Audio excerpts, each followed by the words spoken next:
Iran విషయంలో కూడా Donald Trump entry ఇచ్చాడు. ఇరాన్ ప్రజలు అలీ ఖమేనీకు వ్యతిరేకంగా ప్రొటెస్ట్ చేస్తున్నారు, వెరీ బ్యాడ్లీ స్వాతంత్రాన్ని కోరుకుంటున్నారు, I will help Iranian people అని ట్రూత్ సోషల్ చేశాడు డొనాల్డ్ ట్రంప్. జనవరి 3 వెనుజులా నుండి మదురోను ఎత్తుకెళ్లిన USA Delta Force commando unit Iran Iraq border వరకు చేరుకున్నారంట. ఇరాన్ ను చుట్టుముడుతున్నారంట. Israel and USA Delta Force Iran లో ఏదో పెద్దగా ప్లాన్ చేస్తున్నట్లుంది. ఇరాన్ ను రష్యా చైనా ఎలా కాపాడుతారు అనేది చాలా ఆసక్తిగా మారింది. యాక్చువల్లీ ఇరాన్ లో ఆర్గానిక్ గా ప్రొటెస్టులు జరుగుతున్నాయి. మొన్నటి వరకు అలీ ఖమేనీకు సపోర్ట్ చేసి ఇజ్రాయెల్ ను వ్యతిరేకించిన ప్రజలే ప్రొటెస్ట్ చేస్తున్నప్పుడు రష్యా ఏం చేయగలదు చెప్పండి. ఇరాన్ లో ఎందుకు జెన్యూన్ గా ప్రొటెస్ట్ జరుగుతున్నాయి అనేది చెప్తా. వీటన్నిటికీ కారణం ముల్లా పరిపాలనే. ఇక ఇరాన్ దగ్గరకు వస్తే డిసెంబర్ 28 నుండి ఇరాన్ లో ప్రొటెస్ట్ జరుగుతోంది. మొదటి నుండి నేను అప్డేట్ ఇస్తూనే ఉన్నా. ఇప్పటి వరకు 2000 మంది ప్రొటెస్టర్స్ ను అలీ ఖమేనీ చంపించేశారు. ప్రొటెస్ట్ చేసే వారిలో students, women, shop keepers, traders ఇలా చాలా మంది ఉన్నారు. ఇరాన్ లో అన్ని రాజ్యాల్లో దాదాపు 100కు పైగా నగరాల్లో ప్రజలు ప్రొటెస్ట్ చేస్తున్న వీడియోస్ నేను ప్లే చేసుకుంటూ పోతా, మీరు చూసుకోండి. Tehran, Isfahan, Mashhad, Shiraz, Tabriz ఇలా అన్ని నగరాల్లో ప్రొటెస్టులు జరుగుతున్నాయి. ప్రజల యొక్క డిమాండ్ అలీ ఖమేనీ యొక్క ముల్లా పరిపాలన కారణంగానే ఆర్థిక వ్యవస్థ దెబ్బతిన్నది, ముల్లాలు దిగిపోవాలి, ఆర్థిక సంస్కరణలు తీసుకురావాలి అని ప్రజలు డిమాండ్ చేస్తున్నారు. ఇరాన్ లో రెజా షా కొడుకు పెహెల్వీను ప్రెసిడెంట్ గా చేయాలి అని డిమాండ్ పెట్టారు. న్యూక్లియర్ వెపన్స్ తయారు చేసే ప్రక్రియలో, ఇజ్రాయెల్ ను లేపేసే ప్రక్రియలో ఇరాన్ పై 2010 నుండి శాంక్షన్స్ పడ్డాయి. దీనివల్ల ఇరాన్ వీక్ అయింది. ఇరాన్ లో ముల్లా పాలన వద్దు, ఆర్థిక సంస్కరణలు ఎంత త్వరగా వీలైతే అంత త్వరగా తీసుకురావాలి అని ప్రజలు డిమాండ్ చేస్తున్నారు. 2018 లో డొనాల్డ్ ట్రంప్ ఆల్అౌట్ అయిపోయి ఇరాన్ తో ఎవరే గాని ఆయిల్ ను కొనకూడదు అని చెప్పి యూరోప్, ఇండియాపై ఆంక్షలు వేశాడు. ఇప్పుడు ఇరాన్ నుండి ఆయిల్ కొనే దేశం చైనా మాత్రమే. అయితే చైనా బీయింగ్ చైనా ఇరాన్ నుండి ఆయిల్ కొని డబ్బులు ఇవ్వదు. చైనా రూటే సెపరేట్. ఇరాన్ నుండి ఆయిల్ కొంటుంది, బదులుగా ఇరాన్ లో రోడ్, రైల్వే, ఇన్ఫ్రాస్ట్రక్చర్, బ్రిడ్జ్ ఇలా ప్రాజెక్ట్స్ ను కడుతోంది చైనా. ప్రస్తుతం ఈ టైంలో ఇరాన్ ప్రజలకు డబ్బు కావాలి, బట్ చైనా రోడ్స్ కడుతోంది. రోడ్స్ వల్ల కడుపు నిండదు కదా. ఏదో కొంచెం ఇల్లీగల్ ఆయిల్ ను అమ్మి ఇరాన్ ఇన్ని రోజులు ఎలాగోలా ముందుకు వెళ్ళింది. అయితే లాస్ట్ 3 months నుండి ఇరాన్ లో ఆర్థిక వ్యవస్థ పూర్తిగా క్షీణించింది. డాలర్ యొక్క నిల్వలు 300 బిలియన్ నుండి 30 బిలియన్ కు పడిపోయాయి. ఒక్క డాలర్ ఈజ్ ఈక్వల్ టు 14 లక్షల ఇరాన్ రియాల్ ఇప్పుడుంది. 2018 లో ఒక్క డాలర్ 55,000 ఇరాన్ రియాల్ ఉండేది. 825% డ్రాప్. చాలా పెద్ద కేయాస్. ఇరాన్ లో ఇన్ఫ్లేషన్ పెరిగిపోయింది.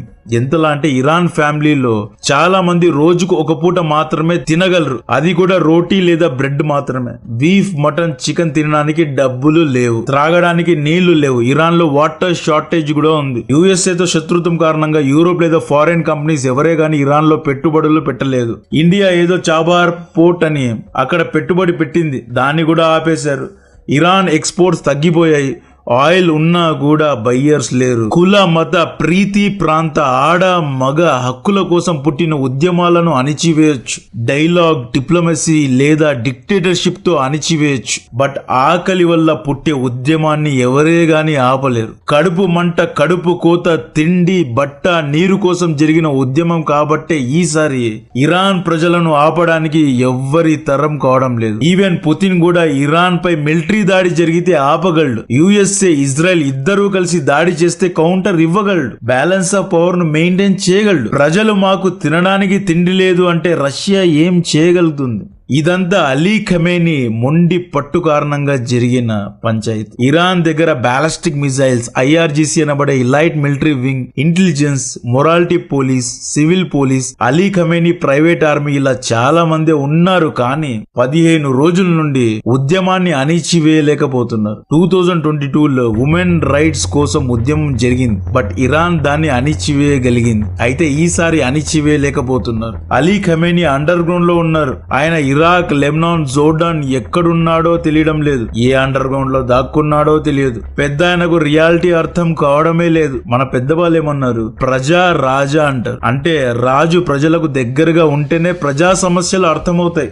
అలీ ఖమేనీ ఎప్పుడూ అండర్ గ్రౌండ్ లోనే ఉంటారు. ఎప్పుడో 3 నెలలకు ఒకసారి ఏదో ఒక ఫ్రైడే రోజు సమన్స్ లేదా ఫత్వాలు జారీ చేస్తూ ఉంటారు. ఈయన లాస్ట్ ఫ్రైడే వచ్చి ఇజ్రాయెల్ USA రేకెత్తించిన ఉద్యమం ఇది ఆర్గానిక్ ఉద్యమం కాదు అంటారు పెద్ద ఆయన. ప్రొటెస్టర్స్ ను అణిచివేస్తాము అంటాడు. అలీ చీఫ్ అడ్వైజర్ మొహమ్మద్ జావీద్ అయితే మా దగ్గర న్యూక్లియర్ వెపన్స్ ఉన్నాయి, 24 అవర్స్ లో దీన్ని అసెంబుల్ చేస్తాము అన్నట్లు మాట్లాడాడు. ప్రపంచ వ్యాప్తంగా ఈ వీడియో అనేది వైరల్ అవుతుంది. ఒక ఇరానీ అమ్మాయి అలీ ఖమేనీ పోస్టర్ ను తగలబెట్టి సిగార్ ను అంటించి మేము కట్టెలు తెంచుకున్నాము, మా స్వేచ్ఛను ఎవరే గాని అణిచి వేయలేరు అనే సందేశం ఇచ్చి ఈ ఒక్క వీడియోతో అలీ ఖమేనీ ఓడిపోయాడు. 2022లో మహసా అమీని అనే అమ్మాయిని, కుర్దిష్ అమ్మాయిని హిజాబ్ సరిగ్గా వేసుకోలేదు, వెంట్రుకలు కనిపిస్తున్నాయి అని చెప్పి ఈ అమ్మాయిని పోలీస్ స్టేషన్ లో ఎత్తుకుపోయి చంపేశారు. ఈ అమ్మాయి కోసం చాలా మంది అప్పట్లో ఆడవారు ప్రొటెస్ట్ చేస్తే దాదాపు 20,000 ఆడవారిని అరెస్ట్ చేశారు. 2,000 మంది ఆడవారిని అణిచివేశారు. ప్రొటెస్ట్ మొత్తాన్ని సప్రెస్ చేసి పడేశారు. ఈసారి ఎవరే గాని ఈ ప్రొటెస్ట్ ను అణిచివేయలేకపోతున్నారు. అలీ గారు ప్రజలు మాట వినడం లేదు అని చెప్పి ఫస్ట్ ఇంటర్నెట్ కట్ చేశారు. ఇంటర్నెట్ లేకపోతే ప్రొటెస్టర్స్ మధ్య కోఆర్డినేషన్ తగ్గిపోతుంది. అక్కడ వాట్సాప్, ఇన్స్టాగ్రామ్ గ్రూప్స్ ద్వారా ప్రజలు సంఘటితం అవుతున్నారు. ఇంటర్నెట్ బ్లాక్ చేస్తే ఇలాన్ మస్క్ రంగంలో దిగి స్టార్లింక్ శాటిలైట్స్ ద్వారా ఇంటర్నెట్ అందించాడు. ఇలా కాదు అని చెప్పి కరెంట్ నే కట్ చేశారు. బట్ ప్రజలు మొబైల్ టార్చ్ ద్వారా ప్రొటెస్ట్ చేస్తున్నారు.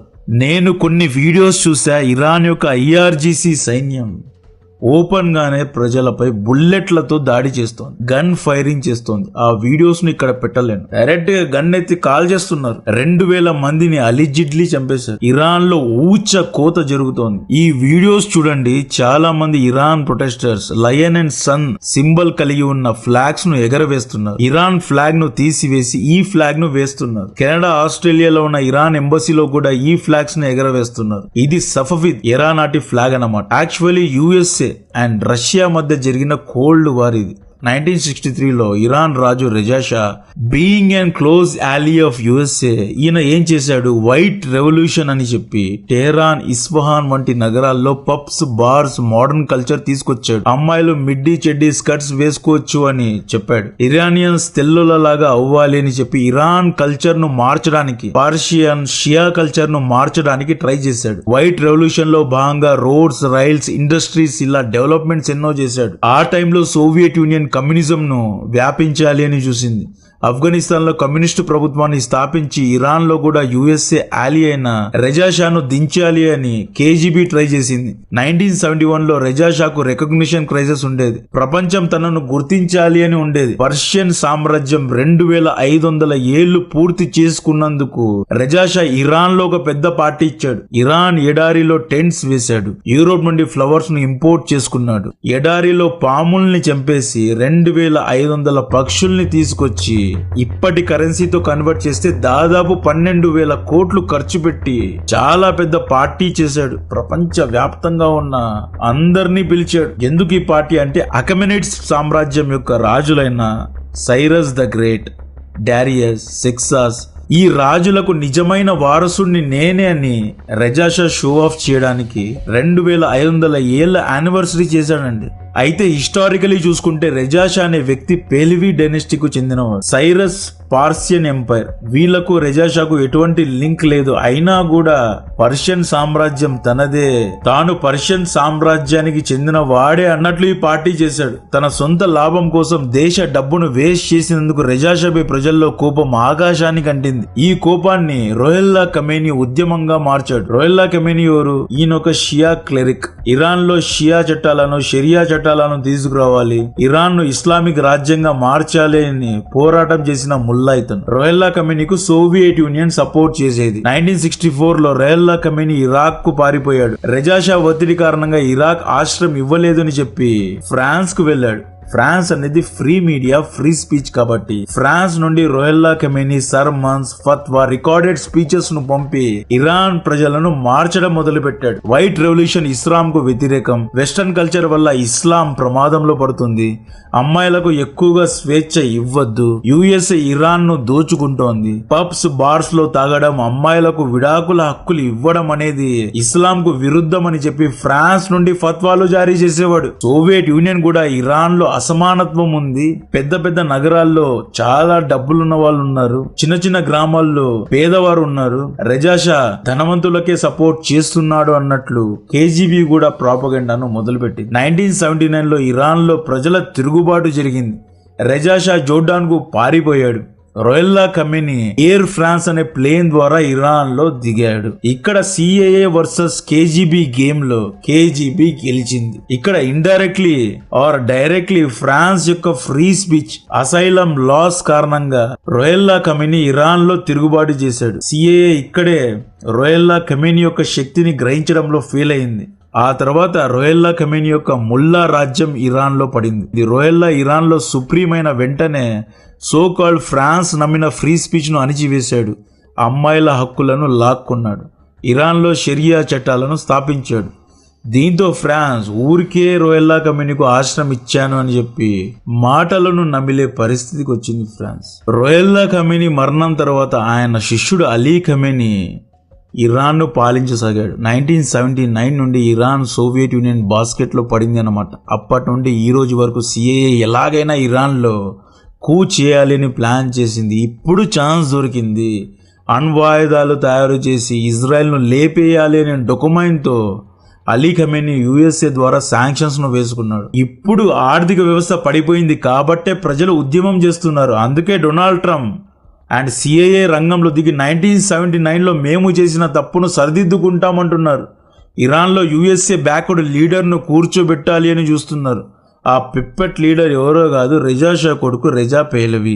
పేహ్లవీ యుఎస్ఏలో కూర్చున్నాడు. ఇరాన్ ప్రజలను ప్రొటెస్ట్ చేయండి కమాన్ అని ఎంకరేజ్ చేస్తున్నాడు. స్ట్రీట్స్ అండ్ చౌక్స్ ను బ్లాక్ చేయండి, డౌన్ టౌన్ ను తగలబెట్టేయండి అని చెప్పి పేహ్లవీ ప్రజల్ని యుఎస్ఏలో కూర్చొని రెచ్చగొడుతున్నాడు. తన తండ్రిని ఎలాగైతే ఫ్రాన్స్ లో కూర్చొని రొయల్లా ఖమేనీ ఫత్వాలు జారీ చేసి తన తండ్రిని ఎలాగైతే తరిమి కొట్టాడో సేమ్ అలాగే అలీ ఖమేనీని కూడా రష్యాకు తరిమి కొట్టడానికి పేహ్లవీ యుఎస్ఏలో కూర్చొని సోషల్ మీడియా ద్వారా, టెక్నాలజీ కదా, అప్పట్లో ఫత్వాలు రికార్డెడ్ స్పీచ్ ఉండేది, ఇప్పుడు టెక్నాలజీ ఉంది.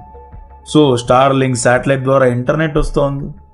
ఎక్స్, ట్విట్టర్, ఇన్స్టాగ్రామ్, వాట్సాప్ ద్వారా పేహ్లవీ ఫత్వాలు జారీ చేస్తున్నాడు, మెసేజెస్ ఇస్తున్నాడు. మీరు ప్రొటెస్ట్ చేయండి, నేనొచ్చి మీతో పాటు నిలబడతా, నేను ఇరాన్కు ప్రెసిడెంట్ అవుతా అన్నట్లు పేహ్లవీ మాట్లాడుతున్నాడు.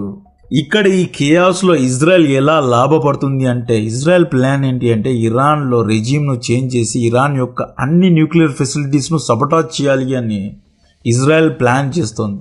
ఇజ్రాయెల్ ఇక్కడ చికెన్ డిన్నర్ చేయాలి అనుకుంటోంది. ఇస్ఫహాన్, నటాన్స్ లో ఉన్న పెద్ద పెద్ద న్యూక్లియర్ సెంట్రిఫ్యూజెస్ ను డిసేబుల్ చేయాలి అని చూస్తోంది. ఇంకెప్పుడు ఇరాన్ యుద్ధంలో దిగకుండా చూసుకోవాలి అని చూస్తోంది. ఇరాన్తో సైరస్ అకార్డ్స్ అనే ఒక సంధిని జరుపుకోవాలి అని చూస్తోంది. వన్స్ ఇరాన్ యుఎస్ఏ చేతి కింద వచ్చేస్తే మిడిల్ ఈస్ట్ లో యుఎస్ఏను పట్టే దేశమే ఉండదు. ఇన్ని రోజులు మిడిల్ ఈస్ట్ లో సౌదీ, ఇజ్రాయెల్ యొక్క పవర్ను ఇరాన్ బ్యాలెన్స్ చేసేది. బట్ ఇరాన్ ఒకవేళ యుఎస్ఏ కిందకు వచ్చేస్తే మిడిల్ ఈస్ట్ లో మకుటం లేని మహారాజుల యుఎస్ఏ ఉంటుంది. ట్రంప్ చాలా తెలివిగా ఏమంటాడు, ఒకవేళ మీరు ఇరాన్ ప్రజలను అణిచివేస్తే యుఎస్ఏ యుద్ధ భూమిలో దిగుతుంది అంటాడు. ట్రంప్ కు బాగా తెలుసు ఇరాన్ ప్రజలు తలుచుకుంటే అలీ ఖమేనీను గెంటేయగలరు అని. సో ఈ విధంగా ఇరాన్ యొక్క ప్రొటెస్ట్ గురించిన మరిన్ని డీటెయిల్స్ ఇస్తూనే ఉంటా. కాంటెంట్ నచ్చితే వీడియోను లైక్ చేయండి, ఛానల్ ను సబ్స్క్రైబ్ చేసి అందరికీ షేర్ చేయండి.